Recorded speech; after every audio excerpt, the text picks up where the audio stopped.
किती वर्षापासून हा द्वेष साचलेला असेल विचार करा. कोणामुळे उपमुख्यमंत्री झाले, कोणामुळे अर्थमंत्री झाले? अहो मी साधा प्रश्न विचारतो ना, एवढ्या चुका जितेंद्र आव्हाडने केल्या असत्या तर मला कोणी माफ केलं असतं का? आम्ही साध्या सुध्या चुका करायचो तर तुम्ही असे कसे खेकसायचे आमच्या मुलावर? ए काय रे, आम्ही काय तुमचं घरचं घेऊन आणलेलं काय, खाल्लेलं काय तुमच्याकडे येऊन? सुप्रिया सुळे यांच्यावर त्यांनी टीका केलेली आहे. ते म्हणतात की भाषण करून फक्त संसदपटू. भाषण करायला माहिती लागते, भाषण करायला अभ्यास लागतो, मांडणी लागते. तुम्ही विरोधी बाकावरती येऊन भाषण करायचे, काय भाषण करायचे? तुमचा पीए लिहून द्यायचा आणि त्याच्यात पण विरोधी पक्षावरची जी महत्वाची टीका आहे तुम्ही बाजूला काढून टाकायचे. म्हणजे सत्ताधारी पक्षाचा अपोजिशन लीडर होतात तुम्ही. तुम्ही अपोजिशन पार्टीचे लीडर नव्हतात. सत्ताधाऱ्यांच्या टिपांवरती वागणारा अपोजिशन लीडर म्हणजे अजित पवार. त्यांनी दिलेली टिप ही तुम्ही बरोबर सकाळी मांडायचे आणि अपोजिशनचा चाललेला गाडा बरोबर वळवून टाकायचे. म्हणजे सत्ताधारी अडचणीत येणार नाही याची व्यूहरचना कोण करायचं? विरोधी पक्षनेते अजित पवार. काय सांगताय तुम्ही लोकांना? आम्ही साक्षीदार आहोत ना तुमच्या प्रत्येक वर्तणुकीचे आम्ही साक्षीदार आहोत. जेव्हा डिसेंबरचं पहिलं अधिवेशन झालं 2022 मध्ये, तेव्हा मी एक सिडकोचं प्रकरण काढलं होतं ज्याच्यामुळे अख्खं सरकार अडचणीत आलं होतं. तुम्ही त्याच्यावर एक चकार शब्द काढला नाही. तो एक चकार शब्द मला सांगितलं नाही ना आपण लावून धरूया, आणि तिथे आल्यावरती वेगळाच विषय काढला आणि आमचा विषय मागे पडून टाकलात. तुम्ही कशा कशा सुपाऱ्या वाचवायच्या ते आम्हाला माहिती आहे ना. त्या सुपारीमध्ये एक असा इंचाचा खडा पण आम्ही घेतलेला नाही आणि म्हणून एवढ्या ताठ मानेने महाराष्ट्र समोर बोलतोय. तुम्ही द्या उत्तर याचं. सरकारसाठीच अजित पवारांनी आपल्या पदाचा वापर करून घेतला. म्हणजे दत्तक पुत्र होते अजित पवार. दत्तक पुत्र काय, ते पुत्रापेक्षा मोठे होते.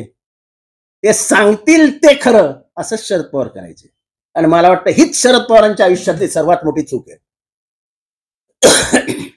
रुपाली चाकणकर यांनी पण टीका केलेली आहे की 15 वर्ष खासदारकी ही अजित पवार यांच्यामुळे मिळायची, आता खासदारकी जाऊ लागते याची भीती असल्या कारणामुळे भाऊबीज. असं आहे की लोकशाहीमध्ये कोणी हारू शकतं, कोणीही जिंकू शकतं.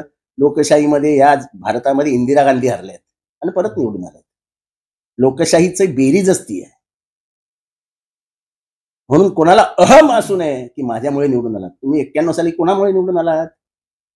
कोण होतात तुम्ही? सातत्याने शेवटची सभा बारामती मध्ये शरद पवारांना का घ्यावी लागायची आणि अजितला प्रचंड बहुमताने निवडून आणा असं शेवटी त्यांना का सांगावं लागायचं? सुप्रिया सुळे यांच्या विरोधामध्ये लोकसभा निवडणुकीच्या मैदानामध्ये अजित पवार यांच्या पत्नी, ते मला माहित नाही. त्यांच्या कामाचे रथ त्या बारामतीच्या मतदारसंघात मला माहित नाही त्याच्याबद्दल. निवडणूक कोणीही लढवावी, निवडणूक कोणी लढू नये किंवा लढावं याच्याशी आम्हाला काय करायचं? सुप्रियाताई लोकसभेच्या आमच्या उमेदवार असतील आणि लोकशाहीमध्ये लोकांचा अधिकार आहे. तुम्ही मला दिला नाहीत तर मग मी माझा तुमच्याशी संबंध तोडून टाकीन. ब्लॅकमेल करू नका ना, हे धंदे बंद करा. घाबरता काय? निवडणुकीला सामोरं जाताना सांगायचं की लोक हो तुम्ही निर्णय घ्या, तुम्हाला काय वाटतं ते करा, पण मग मी परत येणार नाहीत बारामतीत आणि माझा आणि तुमचा संबंधात संपला. ते ब्लॅकमेल कशाला करायचं? ते लोकांसमोर म्हणतात की बारामतीत मला एकटं पाडण्याचा प्रयत्न. बारामतीत तुम्हाला एकटं काय? तुम्हाला मराठा आंदोलनाच्या वेळेस बारामतीत येऊ दिलं नाही लोकांनी.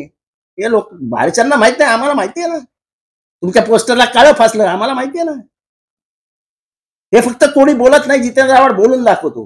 कारण माझं साहेबांवरती बापापेक्षा जास्त प्रेम आहे.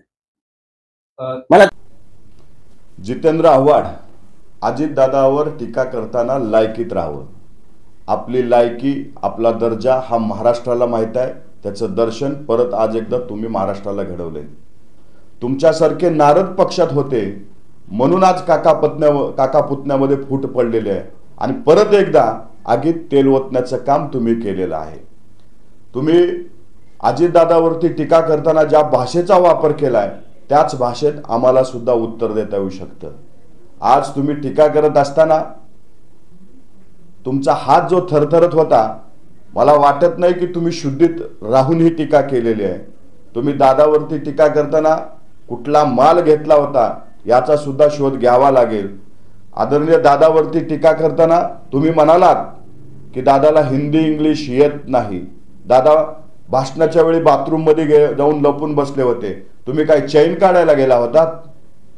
आव्हाड, तुम्हालाही राष्ट्रवादी काँग्रेस पक्षाकडनं त्याच भाषेत उत्तर दिलं जाईल. ह्याच्या पुढे दादावरची जर खालच्या थरावरती टीका केली तर तुम्हाला रस्त्यावर फिरणं अवघड होईल.